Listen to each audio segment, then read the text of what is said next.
Erika with Min Hirisna. Everybody, di video kali ini kita masih membahas lagi tentang hal-hal yang berkaitan dengan tugas akhir ya everybody.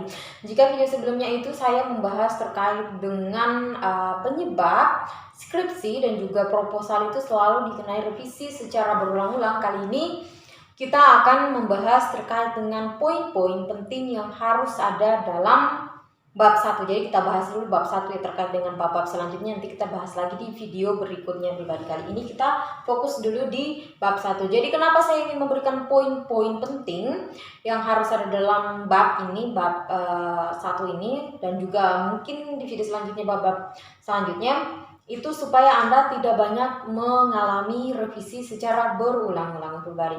So everybody, di bab 1 ini pribadi merupakan fondasi dari tugas akhir Anda. Jadi di bab 1 ini ada banyak aspek yang harus Anda tekankan, yang harus Anda munculkan supaya penelitian Anda itu bisa kelihatan menarik. Jadi di bab 1 ini tuh terdiri atas beberapa poin penting. Yang pertama itu kita bahas dulu di pendahuluan. Jadi di pendahuluan itu ada banyak sekali yang harus kita munculkan. Kemudian juga di pendahuluan ini juga sebenarnya yang paling banyak mengalami revisian sesuai pengalaman saya. Jadi di pendahuluan ini dari tugas-tugas saya yang pernah saya kerjakan itu yang paling banyak mendapatkan revisian itu di bab 1, karena memang di bab 1 ini merupakan fondasi dari tugas akhir kita, dan ini juga merupakan pintu utama gitu dari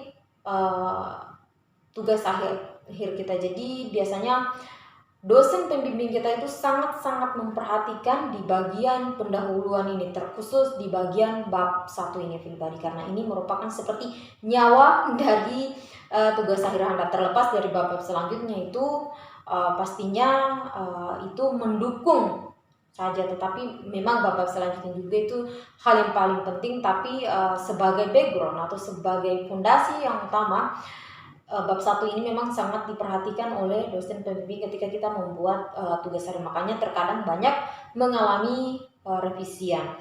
Yang pertama kita bahas di latar belakang ya. Jadi poin-poin penting yang harus ada di latar belakang itu, yang pertama ya pribadi, kita harus di penyusunan latar belakang itu kita harus memunculkan background tentunya, atau pendahuluan, atau seperti pengertian kah di sana di awal-awal paragrafnya itu.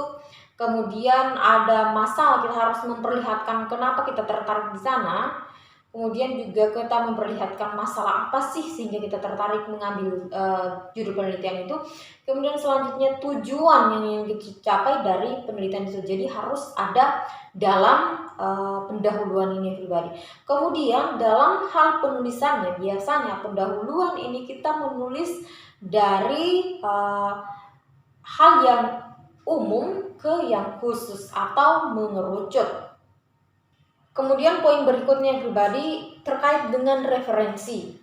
Jadi di bab 1 ini, terutama di pendahuluan itu harus kita mengutip referensi atau sitasi, dan sitasinya ini harus sitasi terbaru supaya Anda tidak disuruh lagi mencari sitasi-sitasi terbaru. Jangan suka mengambil sitasi yang lama atau penelitian-penelitian atau jurnal-jurnal yang lama ya pribadi. Kemudian harus menggunakan referensinya itu ketika Anda mengutip misalnya dari satu jurnal, kata-katanya jangan total diambil seperti itu, harus diprafrasa. Jadi Anda mengubah beberapa bentuk kalimat, tapi jangan menghilangkan makna dari kalimat yang Anda ambil tersebut. Jadi harus diprafrasa. Selanjutnya berikutnya itu terkait dengan rumusan masalah pribadi. Untuk rumusan masalah ini harus bisa diselesaikan secara ilmiah, atau rumusan masalah yang kita angkat itu harus mampu diselesaikan secara ilmiah dan juga menggunakan kalimat tanya. Dan rumusan masalah ini harus juga berkaitan dengan rumusan masalah yang sudah kita bahas di latar belakang. Biasanya kan di rumusan masalah, di poin rumusan masalah itu kan kita membuat poin-poin. Sementara kalau rumusan masalah yang kita munculkan di latar belakang itu kan hanya berupa kalimat ya yang tersirat, tapi di sana bisa kita baca, oh ini toh masalahnya, seperti itu. Kemudian berikutnya pribadi terkait dengan tujuan.